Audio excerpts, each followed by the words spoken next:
বিজয়া দশমী মানেই দেখুন পুজো শেষ, আর তারপরে এই যে সংঘাতের জায়গাটা তৈরি হলো, কিন্তু সমস্যাটা কোথায়? এইভাবে জল ছাড়ায় তো নিচু যে এলাকাগুলো সেগুলো প্লাবিত হওয়ার আশঙ্কা রয়েছে। রাজস্বী, মুখ্যমন্ত্রী বলছেন যে 65,000 কিউসেক জল ছেড়েছে ডিভিসি, রাজ্য সরকার সেটা জানেনই না। প্রথমেই এবিপি আনন্দ এবং এবিপি আনন্দ সকল দর্শক এবং আমাদের কো প্যানেলিস্ট সকলকে শুভ বিজয়ার প্রীতি শুভেচ্ছা এবং বড়দেরকে প্রণাম। দেখুন, একদম মা দুর্গাকে বিসর্জন দিয়ে এসেই এরকম একটা অদ্ভুত এরকম রাজনৈতিক একটা লড়াই কপচার মধ্যে পড়তে হবে, এটা পশ্চিমবঙ্গ বলেই বোধহয় সম্ভব। ডিভিসির যে কমিটি আছে তার মধ্যে রাজ্য সরকারের প্রতিনিধি থাকে, রাজ্য সরকারের তরফ থেকে একজন মানুষ থাকেন যিনি চিফ সেক্রেটারিকে জানাবেন, চিফ সেক্রেটারি চিফ মিনিস্টারকে জানাবেন।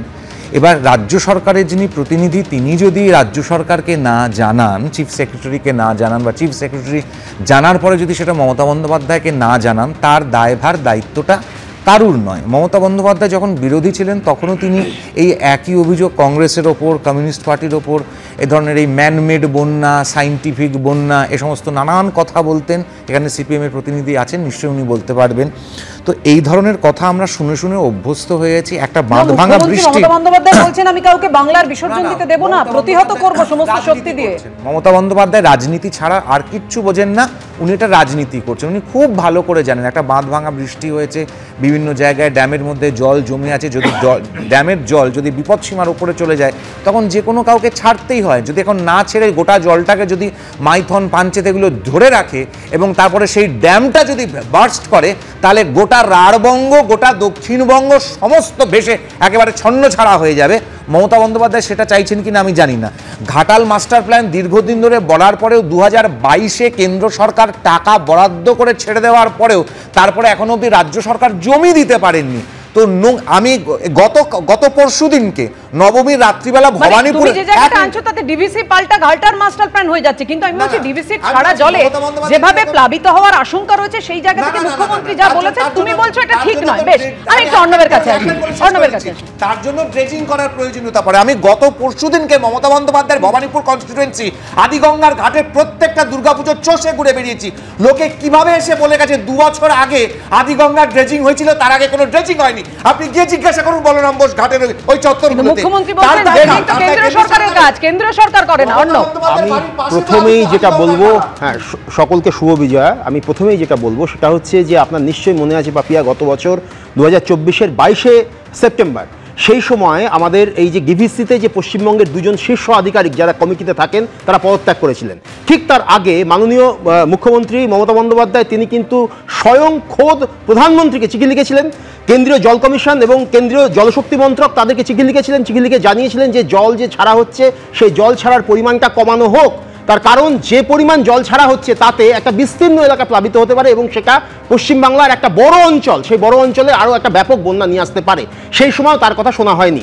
এবং এই বছরও বলছি, আমি আপনাকে বলছি 25শে আগস্ট 2025 একেবারে তথ্য পরিসংখ্যান দিয়ে মাননীয় মুখ্যমন্ত্রী এটা জানিয়েছিলেন যে গত বছর জুন 2024-এ যদি 4,535 লক্ষ কিউবিক মিটার জল ছাড়া হয়, তাহলে এবছর জুন 2025-এ 50,247 কিউবিক মিটার জল ছাড়া হয়েছে, অর্থাৎ প্রায় 13 গুণ।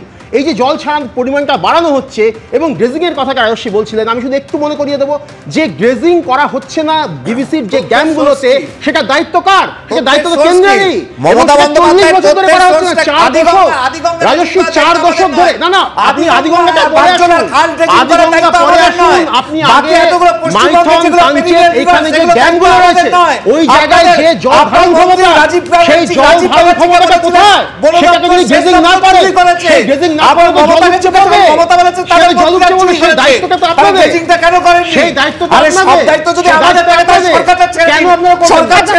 একসঙ্গে কথা বললে কিচ্ছু বোঝা যাচ্ছে না, বারবার আমরা সেই কথা বলে থাকি। এবার আপনাদের সামনে রাখবো ডিভিসির বক্তব্য। ডিভিসির বক্তব্য মানে ডিভিসির অবসরপ্রাপ্ত ইঞ্জিনিয়ার তিনি ঠিক কি বলেছেন।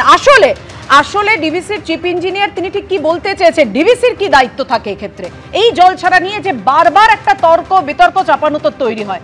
শঙ্কর চক্রবর্তী কি বলেছেন দেখুন, শঙ্কর বন্দ্যোপাধ্যায় কি বলেছেন। অবস্থা থেকে শুনছি ডিভিসির জন্য বন্যা হয়, আর সমস্ত জলে ডিভিসির। সে কলকাতা ভাসলো ডিভিসি, সে মানে যে দুনিয়ার যে কোনো জায়গায় জল বৃষ্টি হলে জল জমলে সেটা ডিভিসির জল। তা আমি এবং এই কথা শুনি ম্যান মেড বন্যা, মানে এই বন্যাটা মানুষ তৈরি করে। অফকোর্স ম্যান মেডই বন্যা। ম্যান মেড বন্যা হচ্ছে partially A part of political people, তাদের উইলের জন্যে এই বন্যাটা হয় এবং এইটা যারা জিয়ে থাকে সেই চেষ্টাও তারা করে। আজকে বর্তমান পশ্চিমবঙ্গ সরকার বহুদিন গভর্নমেন্টে আছে এবং প্রত্যেকবারই বন্যা হয় এবং তখন এখানকার কর্ণধাররা দেখায় যে ডিবিসির জল বন্যা হয়েছে এবং তার জন্য কলকাতা ভেসে গেছে, তার জন্য বাংলা ভেসে গেছে। কিন্তু আজকে বর্ধমান ডিস্ট্রিক্টটাই উড়ে যেত যে ডিবিসির ড্যাম না থাকতো, নাম্বার ওয়ান। আর নাম্বার টু, ডিবিসি জল ছাড়ে উইদাউট ইনফরমেশন, এই যে একটা বিরাট বাজে কথা মানুষকে বোঝানো হচ্ছে, জানানো হচ্ছে, সেটা অত্যন্ত দৃঢ়ভাবে প্রতিবাদ করছে। আজকাল স্যাটেলাইট সিস্টেম হয়ে গেছে, ইভেন চিফ মিনিস্টারের ঘরে পর্যন্ত এই রিপোর্ট যায়, মানে ডিসপ্লে হয়, চিফ ইঞ্জিনিয়ার মাইথান ডিসপ্লে হয়। এইসব জিনিস আমার সময় ছিল না। ডিভিসির অবসরপ্রাপ্ত চিফ ইঞ্জিনিয়ার শঙ্কর বন্দ্যোপাধ্যায় কি বললেন আপনারা শুনলেন। আমি সুব্রত তার কাছে আসবো। সুব্রত, তাহলে কি পুরোটাই রাজনৈতিক তর্কের জায়গা? আসলে ডিভিসি যেটা বলছে সেটা ঠিক? আপনার কি মনে হয়? প্রথমেই আমি সবাইকে শুভ বিজয়া সকলকেই। দ্বিতীয় কথা হচ্ছে যে দেখুন, এটা একটা রাজনৈতিক তরজার বাইরে কিছু হচ্ছে বলে মনে হয় না।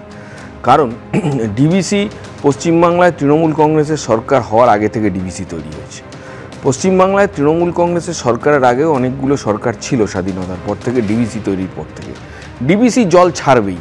ওপরের দিকে যদি বৃষ্টি হয়, জলাধারের একটা নির্দিষ্ট ক্ষমতা আছে জল ধরে রাখার, তার বাইরে হলে জল ওকে ছাড়তেই হবে, কোনো উপায় নেই। প্রশ্ন হচ্ছে যে এই যে দীর্ঘ সময় ধরে ওই জলাধারগুলো ডিসিল্টিং হচ্ছে কিনা, গুরুত্বপূর্ণ প্রশ্ন। প্রশ্ন হচ্ছে যখন জলটা ছেড়ে দিচ্ছে ওপরের থেকে ডিভিসি বাধ্য হচ্ছে ছাড়তে, তখন যে জায়গা দিয়ে জলগুলো যাবে, যে নালাগুলো দিয়ে জলগুলো যাবে, যে খালগুলো দিয়ে জলগুলো যাবে, যে নদী দিয়ে জলগুলো যাবে, সেইগুলো ডিসিল্টিংয়ের দায়িত্ব কার? এখানে চাপানুতর করে কি কোনো লাভ আছে? ক্ষতি হচ্ছে কার? পশ্চিমবাংলার মানুষের। দেখুন, তৃণমূল কংগ্রেসের এতগুলো এমপি, তাহলে তারা দিল্লিতে লড়াই করে এখানে ডিসিল্টিংয়ের জন্য টাকা আনতে পারছে না কেন? তার দায়িত্ব তৃণমূলকে নিতে হবে না? দিল্লি সরকার দিচ্ছে না, বুঝলাম দিচ্ছে না, দেবেও না, কিন্তু প্রশ্ন হচ্ছে তৃণমূলের এতগুলো এমপির ভূমিকা তাহলে কী থাকবে? মুখ্যমন্ত্রী এখানে জল বেশি হলেই, বন্যা হলেই বলবেন যে ডিভিসি জল ছেড়ে দিয়েছে, আর ভোট আসলেই ওনার নাম্বার 2 দলের তিনি ওখানে গিয়ে মিদনাপুরে গিয়ে বলবেন আমি 1 বছরের মধ্যে ঘাটাল মাস্টার প্ল্যান করে দেবো, আমি 1 বছরের মধ্যে এটা করে দেবো। কিন্তু কিছুই হচ্ছে না, হওয়ার কথাও না, কারণ টাকা আসবে তারপর তো কাজ হবে। আর পশ্চিমবাংলায় টাকা আসলেও কোনো কাজ হয় না, কারণ সবাই জানে কি হয়ে যায় সেই টাকাগুলো। প্রশ্ন হচ্ছে যে মানুষের জীবন যখন বিপন্ন হচ্ছে এই প্রাকৃতিক বিপর্যয় কারণেই, মূলত সেইটাকে প্রটেক্ট করার যে সুযোগগুলো এই ব্যবস্থার মধ্যে আছে সেগুলো ঠিকমতো ব্যবহার করা হচ্ছে না এবং জনপ্রতিনিধিরা এর জন্য সামগ্রিকভাবে দায়ী। মমতা ব্যানার্জি আমাদের রাজ্যের মুখ্যমন্ত্রী, তিনি তার সরকারকে তার দলের এমপিদের গার্ড করার জন্য এই ধরনের কথা বলছেন এবং উনি বলেই চলেছেন, তার মধ্যে দিয়ে কোনো সুরাহা হচ্ছে না। বাংলার বিসর্জন না, বাংলা 47-এর বড় বাংলা ছিল, এখনও বাংলা আছে, বাংলার কোনো বিসর্জন হবে না, আগামী দিনেও বাংলা থাকবে। উনি এই বাংলা ধরে, বাঙালি ধরে, বাঙালির অস্মিতা ধরে ভোট করতে চাইছেন, এইটা একটা খুবই খারাপ ধরনের প্রবণতা। আপনি বলছেন ভোটকে টার্গেট করেই, এটা ইচ্ছে করেই তর্কটা করা হচ্ছে।